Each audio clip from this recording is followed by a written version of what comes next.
In all of my research in the past decade, I have become convinced that the most dangerous thing in the world is not governments, it's not standing armies or tanks and planes and bombs, it's not disease and famine. It's what I call the illusion of knowledge. Now, the illusion of knowledge is not just having factually inaccurate information or just being ignorant about something. It's specifically thinking that you know what you're talking about while actually being wrong. It's thinking that you accurately grasp reality while actually being deluded. The reason this is so dangerous is because ideas drive all of human actions. Humans act in accordance with their ideas always. And therefore, when people's ideas are wrong, their actions can sometimes be very dangerous. The areas which you see the great danger of inaccurate ideas and the illusions of knowledge are in two places: governments and academia. Governments are kind of the place where bad ideas result in human misery. All of these people in government have very powerful tools at their disposal for changing how the world works and changing how society functions. They can raise taxes and lower taxes and distribute resources to various places in the economy. And if they get their ideas wrong, it can result in some pretty ugly circumstances. So for example, take something very simple like the minimum wage. There are tons of politicians out there who certainly think that raising the minimum wage is good for people who are making the minimum wage and good for people that are poor in society.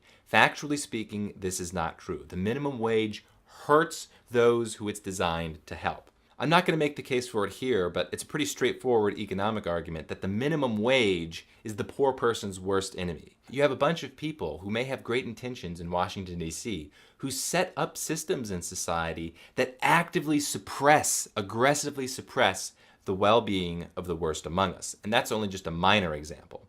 Take something that has been absolutely catastrophic: the banning of DDT.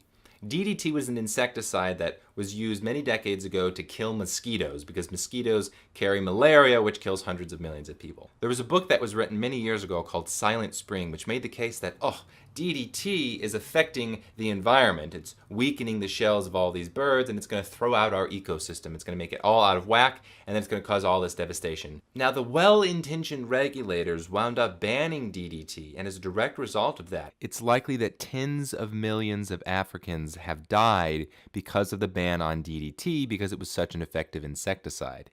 Many years later, we find out that Silent Spring was a bunch of crap. It was a very shoddily put together book by a journalist that's largely been discredited at this point. It is a tragedy, and it only happened because of the illusion of knowledge. People who thought they understood what they were talking about, and they acted on those beliefs, and it resulted in catastrophe. The greatest example of the illusion of knowledge leading to misery has got to be the Soviet Union, which existed for decades on the premise that society needs to be planned out by the intellectuals, by those who know what they're talking about, by the experts. And that society was so poorly planned out because of the illusion of knowledge that you had tens of millions of people starving to death. There was not enough food in the Soviet Union because of the illusion of knowledge, of people thinking they know how to plan out a society, thinking they know more than the marketplace, thought that they had all the information necessary to make these conclusions, structure their society in such a way, it led towards devastation. Now, that exact principle that you saw in the Soviet Union so profoundly and horribly illustrated is precisely the same phenomena that you see with every government regulation. It's people that think they know what they're talking about, but actually don't, and it makes all of us worse off. You have the politicians who think that they know what they're talking about and they don't. But there's this sinister relationship between the politicians and the academics. The academics, the intelligentsia, who has an incentive to act like they are the experts and know how to plan out society. It's not the legislators acting on their own whims. It's them being informed by the experts in intelligentsia, which is why there's this very intimate relationship between higher ed and government, that the people who think that the way that the world should work is you work your way up through academia, you discover all this knowledge about how the world works, and then you go plan out society, and the result is universally devastation. The same problem plagues not just intelligentsia, but also fields like the martial arts, of which I've been involved for over a decade. You have the vast majority of martial arts styles. They go around thinking that they understand what they're talking about and thinking that they can defend themselves. The karate master, the tai chi master, the aikido practitioner. But in reality, they don't. They have fallen for the illusion of knowledge. And you take the actually objectively true principles that you discover in something like Gracie Jiu-Jitsu or grappling styles, and you can demonstrate over and over that these martial arts Aikido practitioners don't actually know what they're talking about. And this is a tragedy because they have tens of thousands of students all around the globe who all share in this mutual bubble of delusion. And again, it's not just that their ideas are factually inaccurate. That's innocent enough, right? If I'm trying to learn something and somebody tells me I'm wrong, well, that's great. I just adjust my beliefs. But if somebody tells me I'm wrong and I think, no, I know what I'm talking about, but I actually don't, that's the problem. That's the illusion of knowledge. It's not being factually inaccurate. It's thinking that you know what you're talking about when you actually don't, and then all of the actions which follow from that. This is one more very compelling reason for political anarchism. We don't need a central government, period. Society does not need to operate that way. People are operating under the assumption that, oh yes, well, you have to have somebody plan out the economy. You have to have some monopolized structure of the court system and the legal system. No. This is the illusion of knowledge. People think that society has to operate this way. It doesn't, which is a little bit scary when you think about it, because who is going to be drawn into the government, into academia, into the elite that think they understand how the world works? Well, it's those people who have a tendency towards, dare I call it, intellectual hubris. Those people who are most susceptible to the illusion of knowledge and thinking they know more than they do. Those are precisely the people who are going to try to plan out society, and the people who are going to try to get up the echelon of higher education to act like their opinion is somehow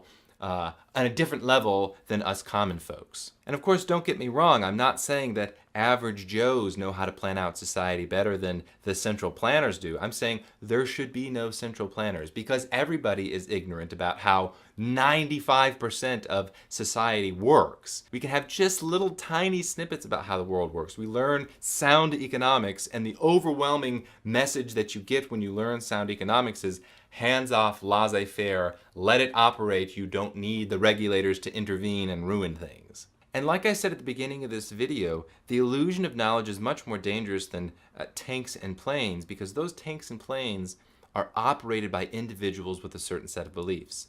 You have the illusion of knowledge filter all the way from the very top of the central planners in society and in the military, all the way down to the very bottom, to the foot soldiers that also think that they're doing something good for the world. They sincerely think they're making the world a better place, or that they're defending freedom, or these things. They're tricked. They're pawns in a very dark chess game, and they don't even realize it.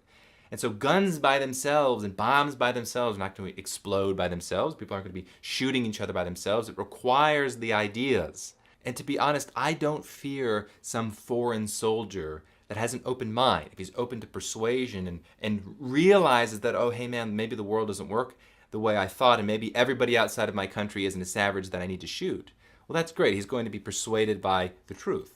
What I fear is those soldiers who have the illusion of knowledge, who think that they know what they're talking about, and their leaders think they know what they're talking about, and they wage these crusades throughout the planet based on the illusion of knowledge. So that illusion of knowledge is precisely the same thing from the soldier to the central planner and the regulator and the liberal that wants the welfare programs and wants the raise in the minimum wage and doesn't understand the real world effects of those things. It's the same thing with a busybody neighbor that sees you smoking a cigarette and pokes his nose into your life and thinks that he knows how to run your life better than you do. That problem of thinking that you know more than you actually do has got to be one of the biggest issues in all of human existence. If you like these ideas, make sure to subscribe. And if you want to help create a more rational worldview, then please head over to my Patreon page and you can support content like this for $1.